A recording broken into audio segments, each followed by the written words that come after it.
खुलुमबाय बे समाव बडलेण्ड इंखं टेलिभिजननि स्टुडिअ'आव आं मिथिका नार्जारि दिनैनि गाहाय रादाबफ्राव दङ। काजिरङा नेशनेल पार्कखौ 15 अक्ट'बर खालि दावबायारिफोरनि थाखाय खुलिसिगोन। गुवाहाटी नोगोरमायाव साख्रि होग्रा नकल फसंथान लाइमोनफोरनिफ्राय लाख लाख रां लुथिदों। रायजोनि मोनफ्रोमबो गावसुंथा हानजाफोरनो 10,000 राङै होगोन बुंदों चन्द्रमोहन पाटवारी।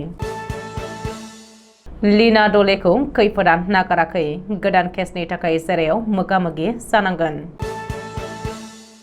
नावकाटा गुदि फरायसालियाव आंनि गामि आंनि इयुननि सायाव एबसुनि सांग्रांथि मेल। गुवाहाटीआव फिन आरोबाव 2,16,500 नकल रांजों लोगोसे सानै हमजादों। आफगानिस्तानाव फिन 6.3 मेगनिट्युड गोहोनि बांग्रिं, सासेनि जिउ खहा। दानिया फैदोनि आबुं रादाबाव।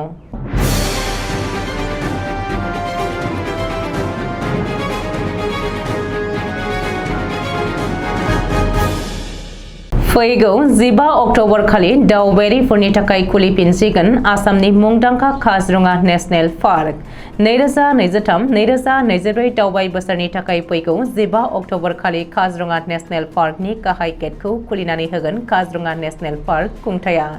अब्लाबो 15 अक्ट'बर खालि जिब साफारिखौल' दावबायारिफोरनि थाखाय बेखेवनाय जागोन। नाथाय मैदेर साफारिनि थाखाय दावबायारिफोरा आरोबाव साननैसो एबा नभेम्बर दानसिम नेथ'नो नांगोन। बेनि गेजेरावनो काजिरङा नेशनेल पार्क आरो टाइगार रिजार्भनि फिल्ड डाइरेक्टर सनालि कचआ फोरमायथिनाय बायदिब्ला ग्रेटार काजिरङा टुरिजम बिथांखि बायदियै लावखवा, बुरासापरि आरो बिश्वनाथखौबो 2023-2024 दावबाय बोसोराव लाफानाय जागोन आरो काजिरङा नेशनेल पार्कखौ फुवारगोन। बबेखानि काजिरङा नेशनेल पार्कआव गोदान दावबाय बोसोराव बटिं एबा नाव जावनाय, साइक्लिं एबा साइकेल सालायनाय बायदिनि खाबुफोरखौबो खालामनाय जागोन होननानैबो सनालि कचआ मिथिहोदों। रिपर्ट बायदिब्ला 15 अक्ट'बर खालि काजिरङा नेशनेल पार्कखौ दावबायारिफोरनि थाखाय बेखेवनाय हाबाफारियाव आसाम सोरखारनि केबिनेट मन्त्रि अतुल बरा, केशव महन्त आरो चन्द्रमोहन पाटवारीखौ हांख्रायनाय जादों। गुवाहाटी नोगोरमायाव सोरखारि साख्रि होग्रा नकल फसंथान।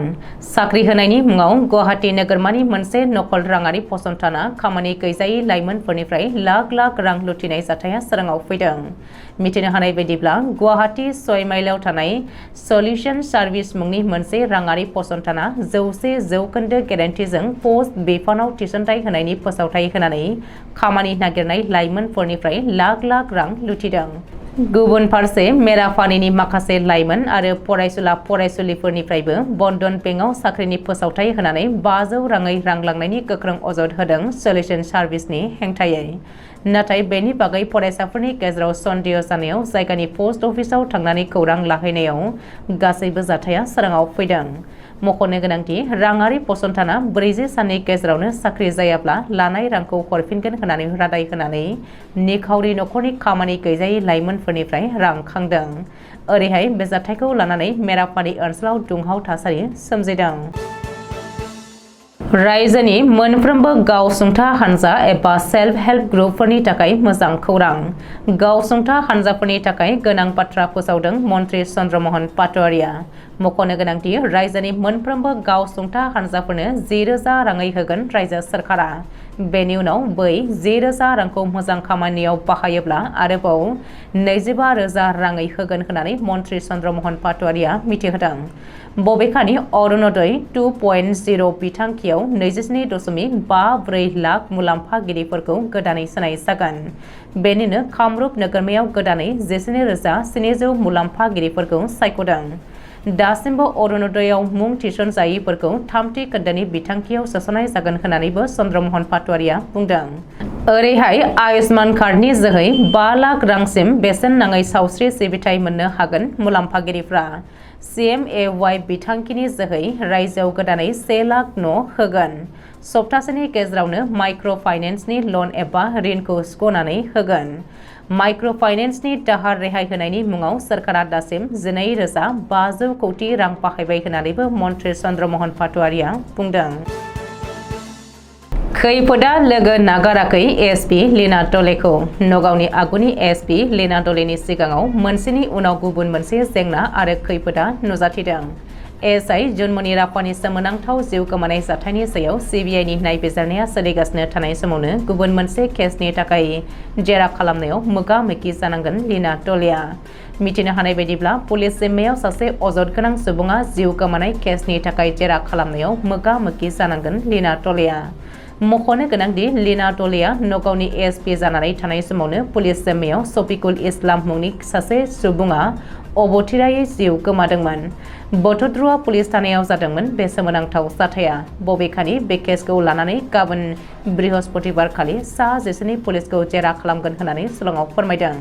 एडिशनेल चीफ सेक्रेटारि अविनाश पी दासनि सिगाङाव बै सा 10 पुलिसफोरा हाजिर जानांगोन। बेबायदिनो सा 10 पुलिसफोरजों लोगोसे एसपी लीना टलेआबो नुजाथिनांगोन आरो सोंनाय फिननाय एबा जेरा खालामनायाव मोगा-मोगि जानांगोन। धेमाजि जिल्लानि सिमेन्ट दख'रा दुलाराय बर' फरायसा आफादा बड'फा गोजोरथियारि सोलायनाय मावथांखिखौ बिथा खालामनानै सिमेन्ट दख'रानि बेन्दोंआव थानाय नावकाथा बर' गुदि आरो गेजेर फरायसालियाव गंथाम गामि फारियै 1 नं, 2 नं आरो 3 नं नावकाथा गामिनि गासै रायजो-राजा, लाइमोन आरो मेलेमजिबिफोरखौ लानानै आंनि गामि आंनि इयुन आयदानि सायाव गामियारि सांग्रांथि मेल लानाय जायो। बे मेलखौ आफादगिरि मासि लानानै दैदेनो सिमेन्ट दख'रा दुलाराय बर' फरायसा आफादनि आफादगिरि सन्जीब रामसियारिया। गाहाय आलासि महरै बाहागो लादोंमोन दुलाराय बर' फरायसा आफादनि नेहाथारि बड'सा ब्रह्मआ। मेलनि बेखेवगिरि आलासि महरै बाहागो लायो धेमाजि जिल्ला एबसुनि लेङाइ आफादगिरि हेरेन्य स्वर्गियारिया।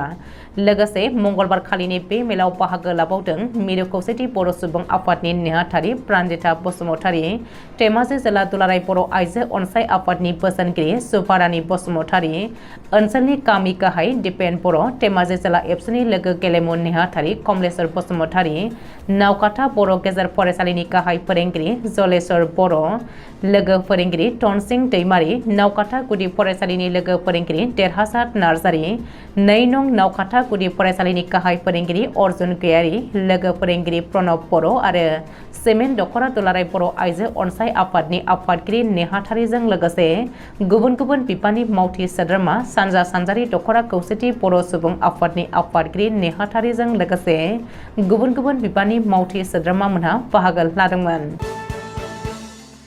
गुवाहाटी नोगोरमानि जालुकबारियाव मंगलबार खालि हराव सिग्रोमनानै 2,16,500 नकल रांजों लोगोसे सानै हमदों सोनाब गुवाहाटी पुलिसआ। पुलिसनि शिलंआव फोरमायथिनाय बायदिब्ला जालुकबारि थानानि बेन्दोंआव गासै 433 गां 500 रांनि नट मोननो हादों पुलिसआ। मख'नो गोनांदि बेनि सिगाङाव पुलिसआ आजारा ओनसोलनिफ्राय रांनि नकल नट बानायग्रा FICN मेसिनबो जब्द खालामनो हादोंमोन। बे खामानिजों लोब्बा थानाय 29 बोसोर बैसोनि मफिदुल इस्लाम मुंनि सासेखौ एरेस्ट खालामदों पुलिसआ। मफिदुल इस्लामआ सखिमपुर जिल्ला बिहपुरियानि थागिबि होननानै पुलिसआ मिथिहोदों। पुलिसआ फोरमायबावदों दि आजारा ओनसोलनि प्रियंका दासनि भारा न'आव धेमाजि जिल्ला सिला फोथारनि देबजित देउरियाबो भारा थायोमोन आरो बेनिफ्रायनो नकल रांखौ बानायोमोन बिसोरो। आथिखालाव पुलिसआ बे केसनि सायाव आरोबाव नायबिजिरगासिनो दं होननानै मिथिहोदों। सप्तासेनि गेजेरावनो आफगानिस्तानाव फिन आरोबाव 6.3 मेगनिट्युड गोहोनि बांग्रिं मावदों। बुधबारखालि फुंनि 5:30 रिंगायाव मावनाय बांग्रिंजों 32 बोसोर बैसोनि सासे लाइमोननि जिउ खहा जानायनि खौरां मोन्दों। थैनाय सुबुंनि मुंखौ आब्दुल कादर होननानै सिनायथि होदों। अदेबानि दासिमाव बेसेबां खहा जाबावदों बेनि गुबै खौरांखौ मोनथ'नाय जायाखै।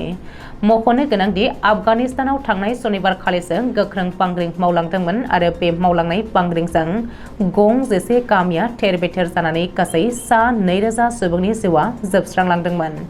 आमेरिकानि जिअलजिकेल सार्भे बायदिब्ला बे बांग्रिंनि गोहोथिया 6.3 मेगनिट्युड गोहोनिमोन। दिनै मोनाबिलिनि रादाबा एसेनोसै। गोजोन्थों।